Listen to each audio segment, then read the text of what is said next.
Welcome to Watch Symposium. I'm Austin. A little something different today. This should be a lot of fun. All right, if you haven't seen yesterday's video, link in the description. Click on it, check it out. Be sure to read the comments in the comment section. But this is a follow-up video to that video. And in summary, Gundog is thinking about getting a 3186 movement GMT Master to 16710. All right, and we looked at this particular watch and people pointed out that the bezel insert looked off, and I had a closer look. I totally agree. And Gundog got back to me, and this is what he wrote.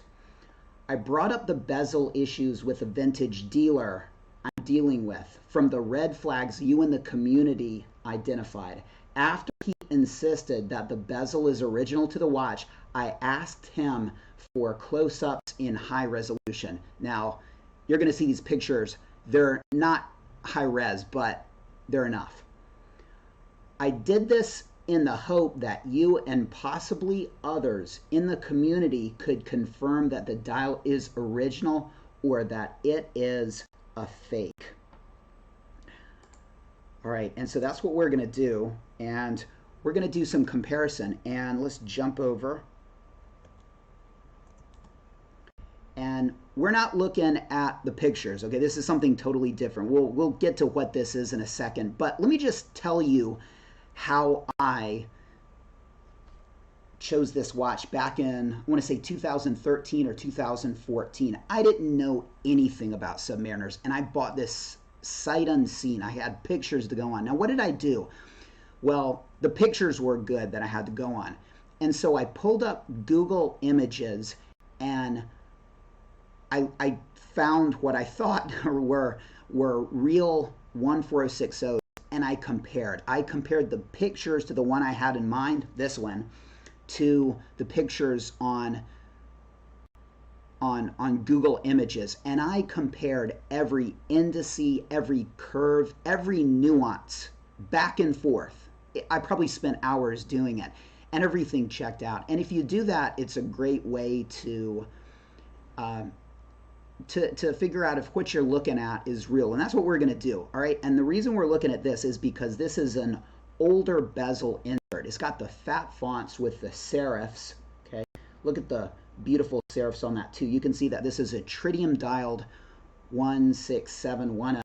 And they had this bezel insert, I want to say prior to 2002. All right. I know that my P serial has this fat font bezel insert, but I want to say the Y serials don't, which came out in 2002. So just after the turn of the millennium, they stopped with this. But anything, you know, in the 90s should have this fat font with the serifs. And of course, there are exceptions here. All right. But just in general, if you're looking at it, say an A serial or a P serial, it's going to have that. All right, and so this is an older bezel insert. And the reason I'm showing you this is if you use my technique and you're comparing this bezel insert to an older bezel insert, they're going to look different. All right, so this is for the tritium watches and sort of the early Swiss and Swiss-made dial watches. All right, so let's get on to the pictures. All right, well, this is the high-res image, and it could have dealt with a little light in the scene, but it's enough. All right, now what stands out in this picture to me? It's the twos. All right, and let's just look at them real quick. Now, first of all, the bottoms are flat. Okay, and so the 22 almost sits at an angle, almost like you got it's flat here, it's flat here. If you had another two, it would be flat here, and it would just go off the bezel. All right, let's look at a comparison. Okay, now let's zoom in and look at the way, and notice the lack of serifs because we're dealing with a watch that's 2007. This is an M serial supposedly. Okay, and it's going to have a bezel insert like this. Now look at the bottoms of those two just curve. They subtly hug the inner edge of that bezel insert. And if you had more twos, it would just curve all the way around. I mean, that's the little bits of perfection that you pay for, and you can expect with Rolex, and it's pretty cool. And let's look at the twos. I mean, they look completely identical. They look crisp, beautiful. Let's go back and look at these twos. They look different. All right, they look similar, but they look different. And not only that, but I wouldn't say that these are hook twos. Now that's a dead giveaway when the end of the two kind of comes out too far. I wouldn't say that they're, well, they're certainly more hooked than what we saw before. But if you think of a vertical line that goes up, it sort of, this part of the two hangs out over that front. Now let's just go back to our picture here and look at that. If you had a line here, it would just be flush, okay? And again, look how crisp that is, because I haven't even brought up that aspect. Look how jagged that is. And the jaggedness is something that you see all through this. Now keep in mind, this is supposedly a 2007 bezel insert, so it should be beautiful. It should be, those lines should be sharp, all right? And this, this crappy picture is no excuse for that. This is the bezel quality we're looking at, and all right, so huge red flags right there. Now, I would probably reject it just on this 22 alone, but we're not done. We're not done. All right, let's look at the 18. All right, so now first of all, you got some ovals on the inside, and apparently Rolex did do that, but they're hard to find. I mean, you go to Google Images, and what are you going to see? Well, let's look on this picture right here. You're going to see circles, okay? Circles. And the real red flag here is that little blue area, okay? So it comes, it touches here, the 8 kind of hangs over into the red, and you got a little blue there. Now, here's the way it's supposed to look. And you can see that it comes and you got no blue there, okay? You got no blue there. Now, sometimes the red starts down here, right here, okay? And sometimes it starts, and I think I've got an example of this, inside the 8, okay? But what you don't see ever is, well, at least I've never seen it, is the red touching the 8 and then this little bit of blue, okay? So that's a big red flag, all right? Again, we're just looking at different aspects, and for me, 100% has to check out. So, like I said, if I saw that 22, I'd say, all right, that's enough. But this would be enough as well. We're not done. We're not done. All right, now let's look at the 6. Okay, so now, again, very jagged, and in fact, let's just jump back over because I forgot this jagged part. Look, this is a 2007 watch, and look at that. It's looks like it's been sort of eaten away there. I don't know what that is, but certainly, even if this was an original bezel insert, it's hurting, okay? All right, let's look at that 6. So the top of the 6 on this, and again, hopefully you guys can see the pictures that are, the ones of the suspect watch. This is it. Okay, this is it. This is one of the pictures because all the quality is pretty much the same. But anyway, the end is very close, and it seems to hang over a bit. Now look at this one. It's much further, okay, and it doesn't hang over. Okay, it doesn't hang over, and it's crisp. Okay, so look at this one again. It's jagged. It sort of hangs over. It's not smooth here, and it's way too close. This top of the 6 is way close to the body of the 6. Again, let's just look at the comparison right there. Completely different. Now, I really am trying to focus on the insert, okay? But I got to point it out. All right, so look at the crown. There's a lot of wear on the crown, and you know, look at the crown here. It's very sharp. And again, this could just be a better example, but usually, you know, look how beautiful and sharp this crown is. Crowns usually don't get banged up like that. I mean, they could, right? But I don't even know if this looks that uniform. Okay, so I mean, I'm not trying to all of a sudden call all of this watch into question, but I'm just saying, you know, it just doesn't look like my crowns, okay, on my Rolexes. Okay, it's just something to think about. Also, look at the look at the crown guards. Okay, so if you're looking at it from the top, you know, it would be kind of a sharp angle here. Imagine looking at it from the top, because that's what we're going to be doing, and you look down and it looks a bit rounded there. Now that could be from polishing, but it just had a Rolex polish. Well, it just had an RSC service. We don't even know if it's had a polish yet, but this looks awfully round. I mean, just look at the difference. Kind of go back and forth, and it could be the play of light, but that just stands out to me. All right, we're not quite done with this picture. Look at that gap in between. So you got the bezel, and then you got the bezel insert, and there's this gap where you can kind of see the metal on the bezel. The bezel insert is not flush to the outside. Look at how beautifully flush it is. It's perfect. And that's perfect right there. And then look at that. It's like you can see where there's some space there. Okay. All right, and well, we've got another 2, and this 2 doesn't look all that bad. Okay, let's look at it. Doesn't look all that bad, to be honest, but it looks rough. It looks rough, and the whole, you know, the whole bezel insert looks rough, and it could just be used, but you know, this isn't really that old of a bezel insert, and it's kind of lacking this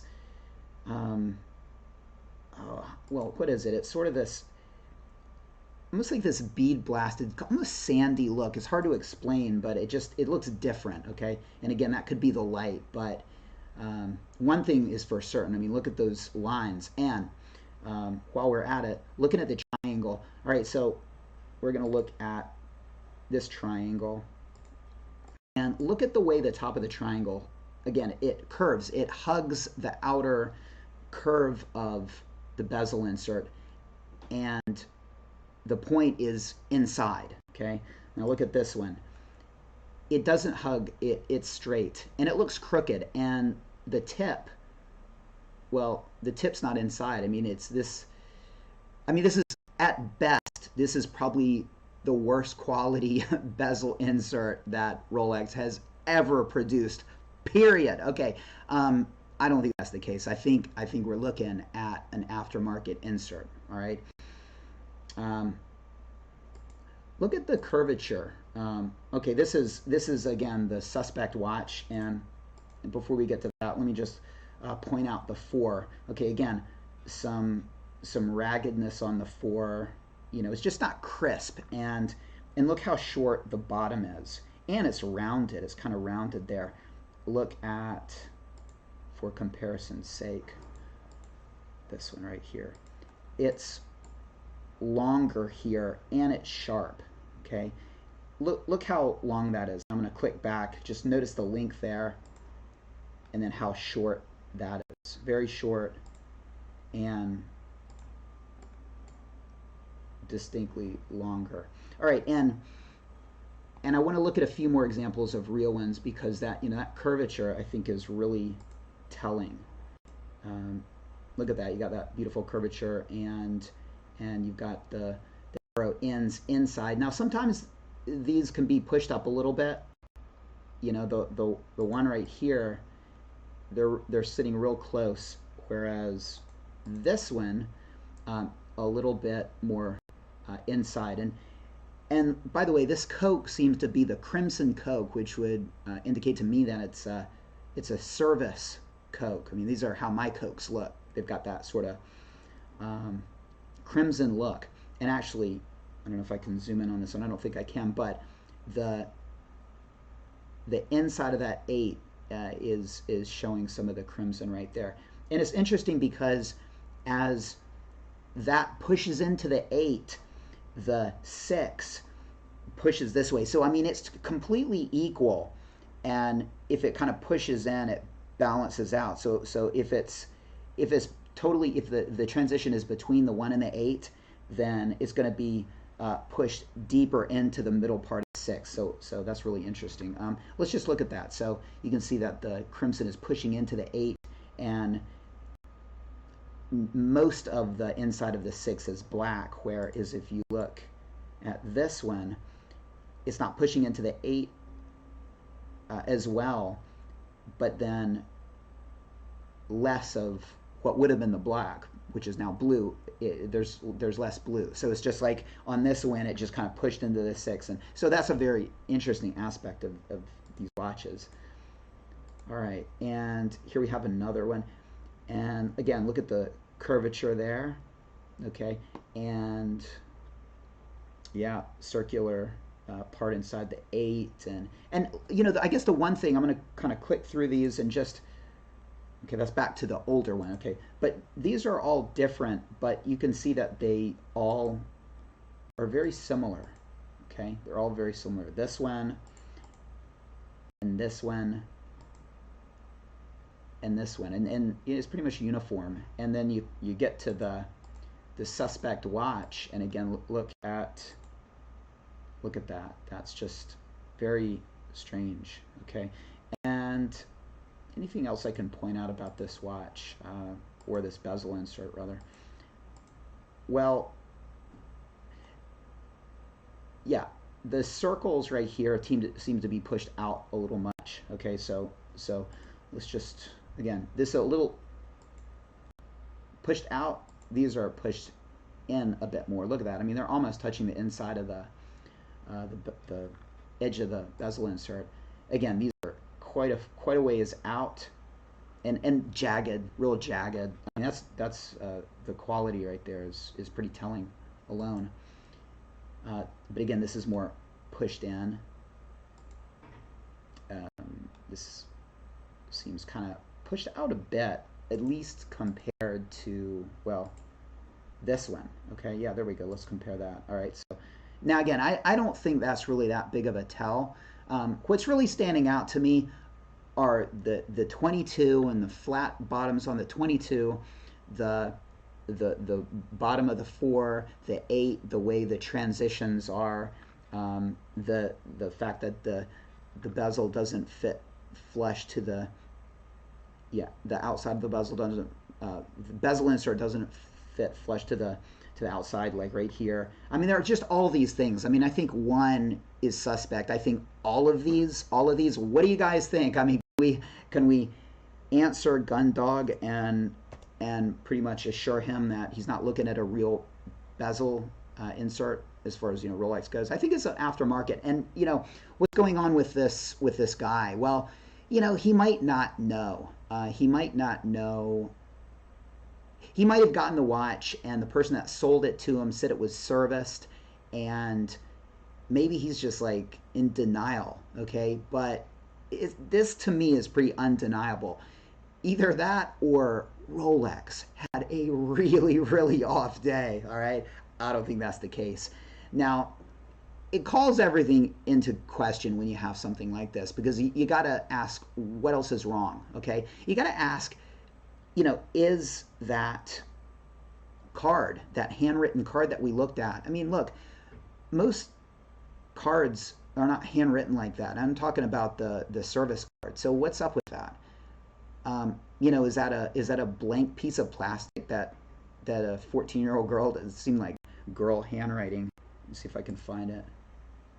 No, I can't. But anyway, yeah, it was handwritten, and so that could be a piece of plastic. I mean, you know, the person selling it could have gotten it and could have seen that card, which, like I said, could have been a piece of plastic from China, just handwritten, and, you know, gone on it. And one other thing is, I found the listing, and they listed as a 2009.